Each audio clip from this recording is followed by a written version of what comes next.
If you want to build cheap, well insulated, simple build process, lasts a lifetime, and made out of 85% recycled material, you need to be considering Styrocrete. In the last video, I showed how to build the trusses. In this video, I want to show how to pour and pack the walls, so stay tuned. The building process here is going really good. I just finished my last pour at the very top, and now I'm going to continue wrapping fiber mesh and stuccoing the whole building, and then the entire arch will be complete, and then I'll start on the end walls with windows and doors.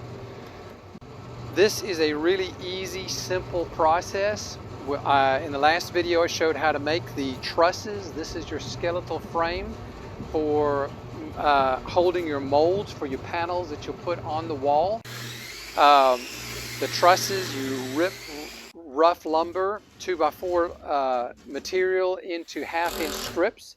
You have 2 strips of 2 inch on one side, 2 on the other, and you make a jig that you bend into the arch of the radius of the width of the building that you're trying to do, and then you glue and nail that whole thing together.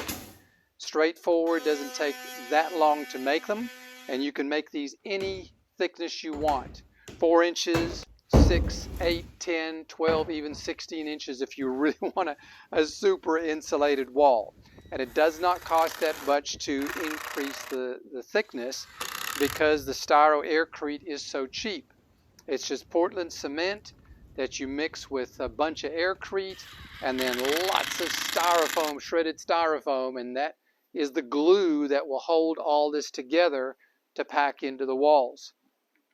Now you need to put panels on the exterior, and then you've got these trusses on 24-inch centers, and I tried looking at putting up OSB to begin with horizontally, but it is too thick. You cannot bend it enough. I think it would bend up in this vertical position, but I decided to go with hardboard. They're $22 a sheet right now. This is the whiteboard that looks like whiteboards you put on the wall. And I painted the back side of it because these things are not made for water. They don't like water. Neither does OSB, so you need to be painting OSB if you're using that. But it is just 1/8 of an inch thick, and so it worked out well to be able to bend.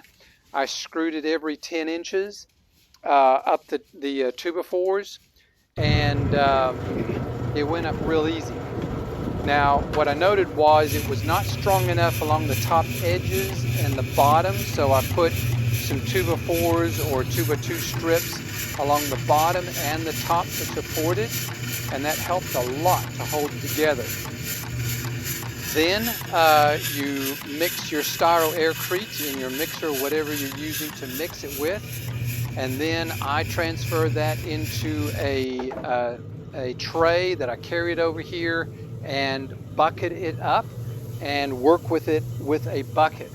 The stuff is so light, it's really easy to work with, and you can shake it into the wall. I made a little funnel because this wall is so narrow. If you're doing a 6-inch wall or wider, it's not a big deal. Pack it all in.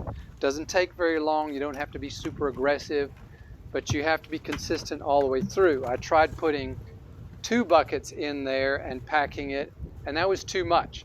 When I pulled off the hardboard over there, I could see exactly where I had done every pour, and it was really thin at the bottom and then would be packed dense at the very top. So be more frequent with that, but put a bucket in all the way down, and then you can pack several at a time. It took me about 2¼ hours to pour a 4-foot by 20-foot stretch. It was 5 loads that I made in the mixer, which is not bad. You can leave it 24 hours and then you can pop the hardboard off. You'll need to scrape it with your trowel and then oil them again with vegetable oil, and they're ready to go up for the next layer. And then I would put I'd snap a line all the way down where I'd want the base of the next hardboard to be on, and then I'd run 2x4 pieces there, screw them on, and then I could lift the sheets and just set them right on that 2x4, and that helped me to position it and screw it in place. Worked out great. On the inside, when I started to get up higher, I used my brother's panel lift for lifting sheetrock on ceilings, and it worked great to be able to lift it up and hold it in place by myself, get it where it needed to be, pop in some screws until it would hold, and then I could lower the thing and finish up screwing the whole thing. Now occasionally, especially in the later pours, because the hardboard was starting to wear out, because we did about 7 pours to make this work, but the hardboard held up fine, even with rains. In fact, we had a big rain last night, and it was within about 2 hours of me finishing pouring. I'm going to get up here and see that if it did okay, but I'm pretty sure it did. Portland cement does fine. It just needs to be dry enough before it gets hit with rain, and I think it was, that it was hardening, that it didn't wash it out. So that's the pouring of the walls. Now the next part is doing the stuccoing and covering it with fiber mesh. On this very first section, I wanted to experiment putting fiber mesh up first and then pouring it. But as it turned out, the fiber mesh got in the way when I was actually pouring it in, and the break of where you start one and the other was scooping up some of the Styro Aircrete, and it bunched and wrinkled it up right at that joint, and it just made it difficult to work with. And my recommendation is don't do that. Put the fiber mesh on later. And the best way to put the fiber mesh on is to staple it all right here and then stretch it the entire distance, pull it really tight, and staple it on the other side, and then come back and add all your staples and smooth the thing out. It doesn't take long to wrap. I would wrap it all the way around and back in again till I got back to the same wall again on each row that I went up. What is nice is as you're pouring the Styro Aircrete, between pours you can do a section of stucco. And so I've stuccoed a good portion of this, but still need to finish it. But instead, you don't have to pour the whole thing, Styro Aircrete, and then stucco all in one whack. In fact, it's really good to do this because when you lean ladders up the scaffolding like this, having the stucco on here is super strong and protects it, because up here I was needing to lean on the wall, and so I put a 2x2 strip that I could rest my leg on or stand on, because if you pushed on the Styro Aircrete up there, you'll go right through it. But it held up relatively well. I mean, I didn't bust it at all working on the roof. I built a new foam generator, and I used Don with Pronatec design on this, and thank you, Don. This is working wonderful. I was getting ready to build my next one using an electric diaphragm pump, and then I saw your design on here using an air double diaphragm pump, and this thing runs completely on air. It's super reliable and just works great. So the air comes in here. I have one shut off to turn the thing completely off. It tees off into 2 regulators, and one is powering the pump, and the other one is the air that is going to get mixed in with your hose to the wand. And I've got a T. This is the input, so it's coming from the bucket of fluid and gets pumped through the pump and then comes out the top, gets mixed with the air and comes out the top and goes to my wand. And I've got a U shape on here so I can, with magnets, that I can just hook it right up to the mixer and it'll stay there. Works wonderful to pump it into my mixer. But this has been working great. You've got two other on-off. This controls the fluid, and no, this is the fluid and this is the air. And those are the two valves that you need to do to regulate the flow. Really, you don't need the regulators because you can regulate this on your air compressor to 60 psi and it works great. And I'm not running this at different pressures on both of these here, and that'll save you about $75 for the regulators. But I was concerned about it drawing lots of air, but my 4.5 cubic foot air compressor is handling this no problem and works wonderful, and it's a lot faster than my other one. And now I don't have to worry about a pressurized tank and difficulty in cleaning that thing out, but it is my backup, and it's good to have a backup. So can you mix Aircrete in a barrel mixer? My first gut feeling was, no, this is not going to work. Aircrete is way too light. Reasons barrel mixers work is because the gravel with gravity feed is rolling around in here doing a nice mix. Well, I was pleasantly surprised. I mixed up a load in this thing.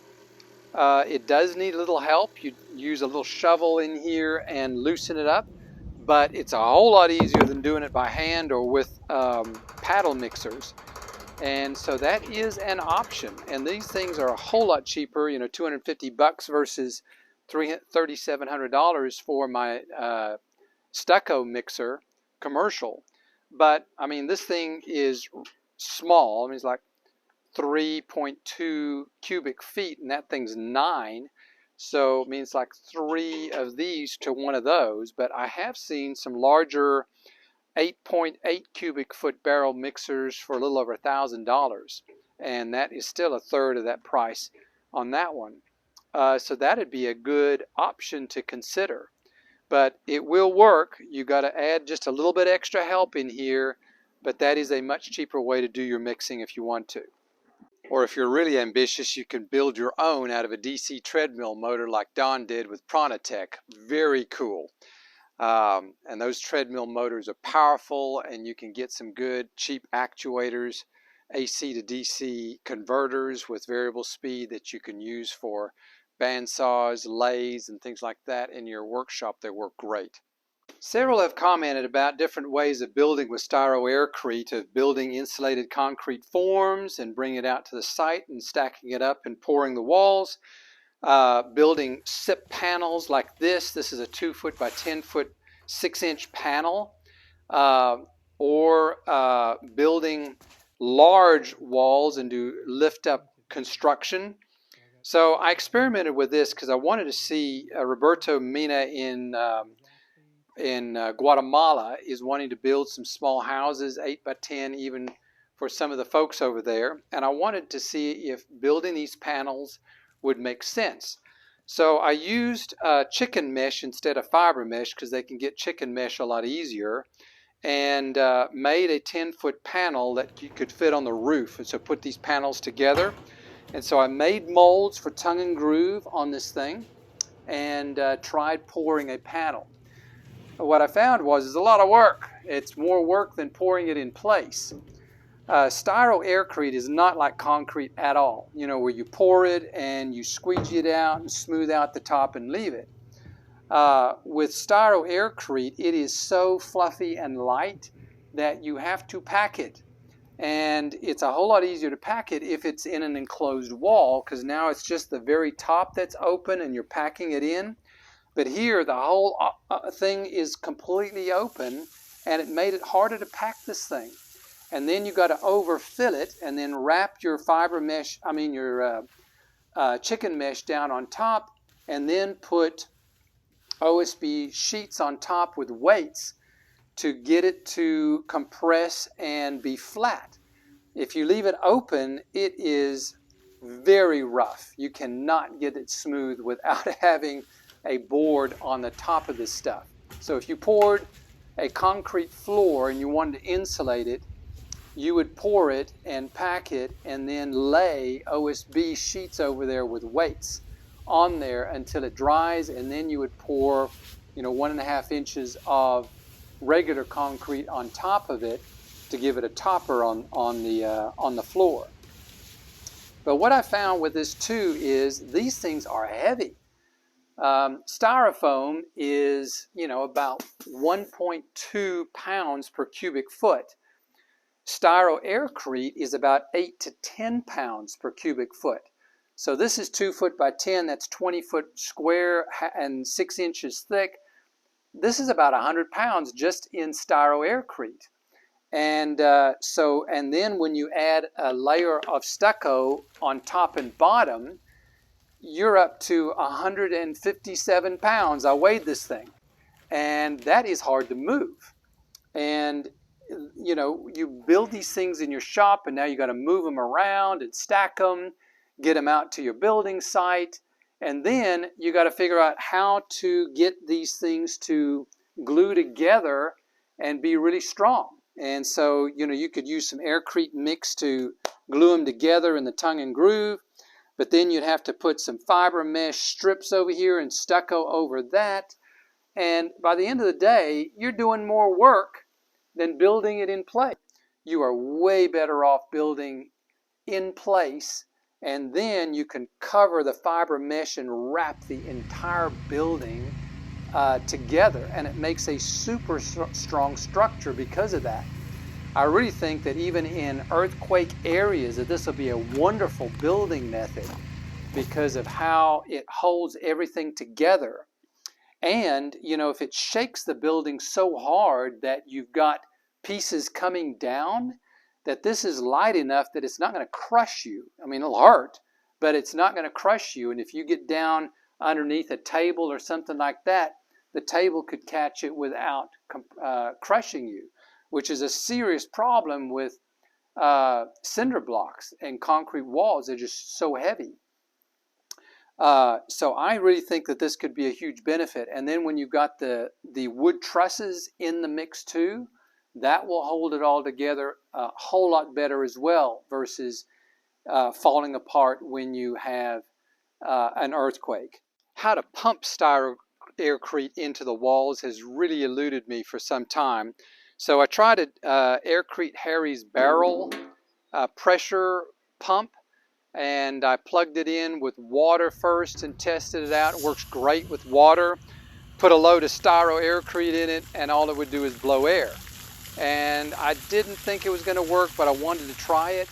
The problem is that it doesn't seal the pipe to pressurize the tank to push it out. It's so fluffy and light, there's just air that can run right through the Aircrete and right out the hose without pumping it out. Now, really, it's not that big of a deal. The only time that it's an issue is when you're working up high. But this stuff is so light, you can bucket it up and get it up there. If somebody can pass it up there, I just carry it up the stairs and get up there and work with it.